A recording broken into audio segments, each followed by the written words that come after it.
خبره دا په حسد پرې روانه وه. نو محترمو د حسد دومره بد شی دی چې د حسد اثر دا د اول نه په حسد باندې کیږي.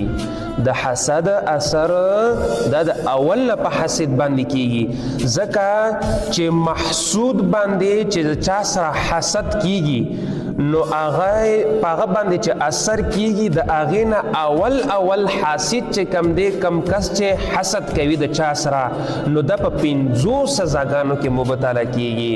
اول سزا دا چې نه ختمېدونکي غم کې به مبتلا شي، داسې غم چې هغه به نه ختمېدونکي وي. دویم نمبر داسې مصیبت چې په هغې باندې ثواب نه میلاویږي. ګوره محترمو، مؤمن مسلمان باندې هر قسمي مصیبت په هغه کې د مسلمان دپاره خیر دی.